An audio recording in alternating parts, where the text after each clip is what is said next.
Bismillahirrahmanirrahim. Merawat pertemanan. Pernah nggak teman-teman unfriend? Pernah nggak unfriend sama orang di TikTok? Atau di Facebook? Kalau di TikTok istilahnya apa ya? Unfollow ya? Apa? Unfollow juga ya? Saya nggak main TikTok soalnya saya main di IG. Saya nggak di Facebook, nggak di TikTok. Di TikTok saya pernah live pengen ngikutin itu loh yang dari Malang itu yang tarian yang adu kacung ya. Yang lagi rame di TikTok tuh. Saya pengen live di TikTok, viewsnya berapa coba? Cuman 9 orang. Akhirnya nggak ada yang ngasih mawar, nggak ada yang ngasih singa, nggak ada yang ngasih paus. Saya putus asa balik lagi ke Instagram. Saya mainnya di Instagram sama di YouTube, di TikTok, di FB, di TV enggak. Jadi mungkin generasi yang senior pasti nggak kenal dengan saya. Saya pernah diundang di satu masjid, saya pakai kupluk kayak gini. Waktu itu saya belum pakai sarung, saya masih pakai celana biasa karena biar main sama anak muda. Diundang saya acara di masjid. Pas sampai di masjid, saya duduk di soft pertama sama ketua DKM ditanya, "Mas, ustadznya udah datang belum?" Saya bilang, nggak tahu ya Pak ya. Akhirnya dia nanya sana sini ke panitia, terus panitia bilang, "Ini ustadznya." Oh, dia ngelihat saya dari ujung kepala sampai ujung kaki kayak, ini kayak nggak salah ngundang nih. Karena saya nggak pernah masuk TV. Udah gitu pas waktunya sholat, kan sholat maghrib ya. Pas waktunya sholat, sama DKM saya nggak dipersilahkan buat jadi imam. Karena ragu apa saya bisa baca Quran apa enggak gitu. Ini pernah nyantri enggak sih, ini pernah mondok enggak sih dan seterusnya. Sama ketua, sama panitia yang muda-muda itu didorong, Ustadz, saya kan enggak didorong sama DKM jadi saya enggak mau ya, saya diam-diam aja. Karena didorong-dorong terus akhirnya saya kedorong, ya udahlah terpaksa gitu kan kedorong gitu. Masa saya pura-pura kedorong. Pas udah maju ketua DKM-nya tuh kayak enggak rela gitu, kayak ragu gitu, ini bisa enggak ya, ini bisa enggak, jangan-jangan ntar sholat kita batal nih, enggak benar nih. Akhirnya saya mimpin sholat, tapi waktu itu saya kurang ikhlas sih, agak pamer sebetulnya. Dalam hati saya, Bapak meragukan saya, oke. Akhirnya saya sholat, saya baca Al-Fatihah pakai irama Kurdi. Alhamdulillahi Rabbil Alamin, Ar-Rahmanir-Rahim, Maliki Yaumiddin. Dalam hati saya, gimana Pak bacaan saya? Agak-agak kurang ikhlas sebetulnya. Beres Al-Fatihah, saya baca album favorit saya, Surat Ar-Rahman. Di belakang kedengaran ada yang isak-isak nangis gitu kan. Beres sholat saya langsung balik arah, sambil zikir doa, saya ngeliat ke wajah DKM-nya gini-gini. Alhamdulillah gitu kan, lulus lah ibaratnya. Kenapa? Karena saya nggak pernah masuk TV. Kenapa Ustaz nggak masuk TV? Saya nggak suka. Segmen dakwah saya itu bukan di TV, udah terwakili di TikTok, di Instagram, sama di YouTube. Lagi pula kalau saya masuk TV saya selalu ngasih syarat semua channel ngundang. Tapi saya bilang boleh nggak saya ikut ngonten, ikut ngeprogram acara itu. Jangan cuma jadi talent, jangan cuma ceramah. Tapi saya ikut memprogram. Kenapa Ustadz? Karena biar sesuai dengan segmentasi anak muda. Kalau cuma ceramah berarti saya cuma butuh panggung. Maaf saya nggak butuh panggung. Saya lagi pengen dakwah anak muda, panggung saya udah ada di sosmed dan lumayanlah 9,7 juta. Sombong Ustadz, dikit.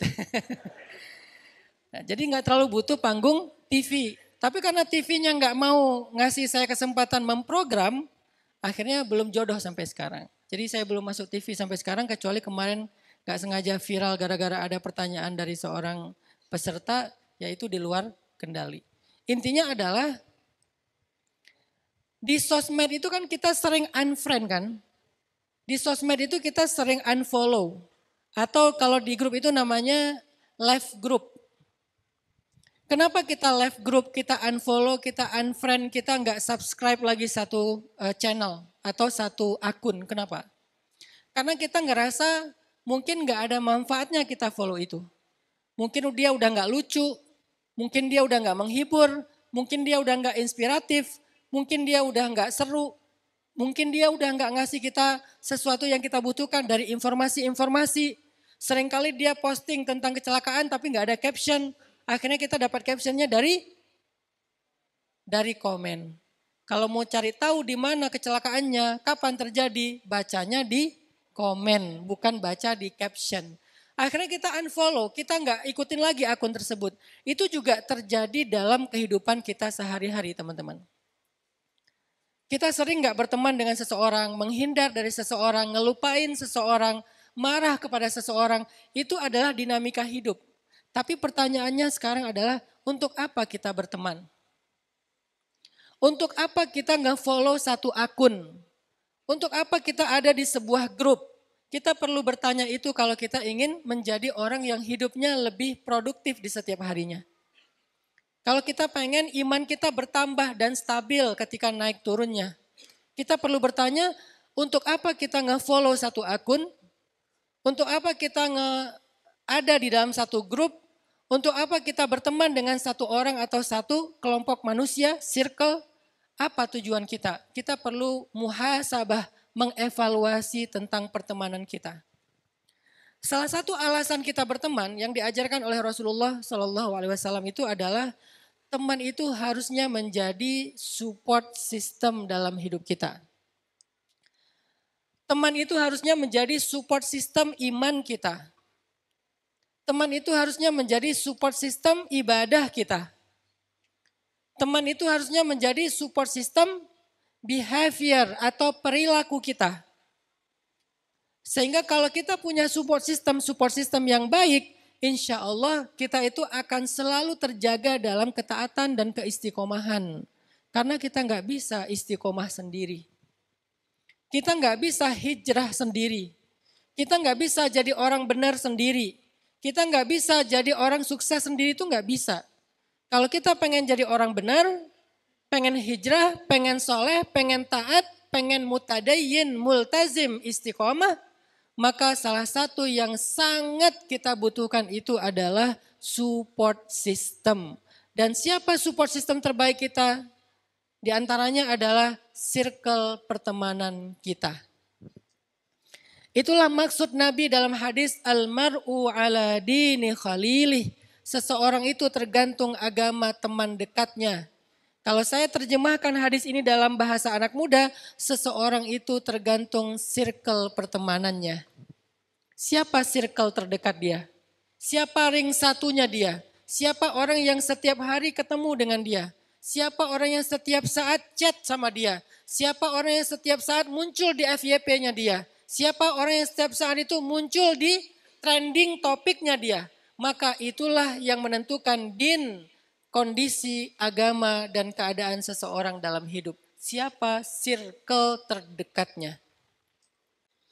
Maka dari situ para ulama menerjemahkan, oh berarti seseorang itu ketika mau berhijrah, dia butuh yang namanya bi'ah solihah. Bi'ah itu kalau terjemahan umum artinya lingkungan. Kalau terjemahan anak muda artinya circle. Butuh yang namanya al-bi'ah as-solihah, circle positif. Atau bisa juga diterjemahkan dengan as-suhbah as-solihah, pertemanan yang baik. Itulah yang menentukan kita baik atau enggak. Dan ini bagi saya lebih berpengaruh daripada sekolah formal terkadang. Lebih berpengaruh. شكرا يا ربي شكرا هديت قلبي شكرا